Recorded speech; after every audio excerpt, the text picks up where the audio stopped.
May isang tanong ako para sa'yo. Paano kung sabihin ko sa'yo na ngayon ay meron ng isang legal na paraan para sa ating mga Pilipino kung saan magagawa mong kumita ng extra income gamit ang internet kahit nasa bahay ka lang? Interesado ka bang malaman kung paano to? Kung oo ang sagot mo, ituturo ko sa iyo ng maigi paano ka kikita ng extra income gamit ang internet tulad ko at ng mga kaibigan ko kahit nandyan ka lang sa bahay mo o kahit nasa internet shop ka lang. Bago ang lahat, may gusto muna akong ikwento sa iyo. Sigurado ngayon mo palang ito maririnig. 8 months ago, bandang 3:30 ng hapon, dalawang magkaibigan ang sabay na gumawa ng sarili nilang Facebook account. Ito ay sila Paul at si Eric. Bukod dito, madami pang pareho sa dalawang magkaibigan na to. Pareho sila ng eskwelahang pinanggalingan, pareho sila ng kurso natapos, pareho silang pamilyado na. Pareho silang empleyado na nagtatrabaho ng walang oras araw-araw, parehong nakikipagsiksikan sa MRT pagpapasok ng trabaho, parehong sumasahod kada kinsenas katapusan, parehong nagbabayad ng mga utang pagkasahod, at pareho din silang gustong makaahon sa hirap ng buhay. Pagkalipas ng ilang buwan, nagka-chat uli sa Facebook ang dalawang magkaibigan.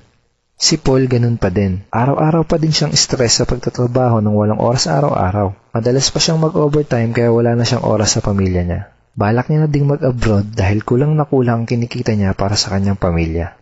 Nalulungkot man siyang umalis dahil ayaw niyang malayo sa pamilya niya pero wala siyang choice kung hindi magsakripisyo. Si Eric naman, kaka-resign lang. Hindi na daw niya kailangan ng trabaho. Kumikita na kasi siya ng malaki kahit nasa bahay lang siya kasama ang mag-ina niya. Malaki na din daw ang perang naipon niya sa bangko. Gusto mo bang malaman kung anong pinagkaiba nila? Si Paul gumagastos at nag-aaksaya lang ng oras sa tuwing mag-i-internet. Si Eric naman, ginamit niya ang Facebook at internet para kumita at magnegosyo. May tanong uli ako sa'yo. Gumagamit ka din ba ng computer para mag-Facebook at mag-internet? Kung gusto mo din malaman kung paano mapagkakakitaan ng oras na ginugugol mo sa pag-i-internet, ang kailangan mo lang gawin ay fill upan ang form na nasa ibaba. Ito ang ilan sa mga ordinaryong Pinoy na katulad mo na nagkaresulta, kumikita gamit ang internet. Lenton Montejo from Davao City, Philippines. I earned $1,200 in 7 weeks. Jeff Perez from Quezon City, Philippines. An ordinary guy like me has earned over $4,000 in 2 months.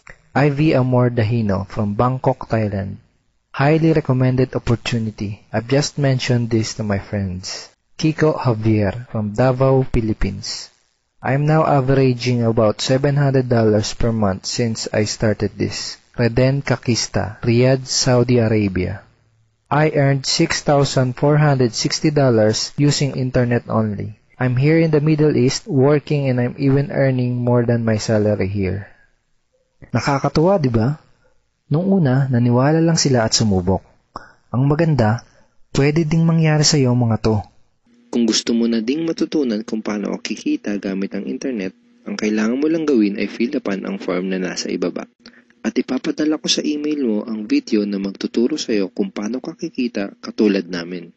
Go ahead and fill up the form below now.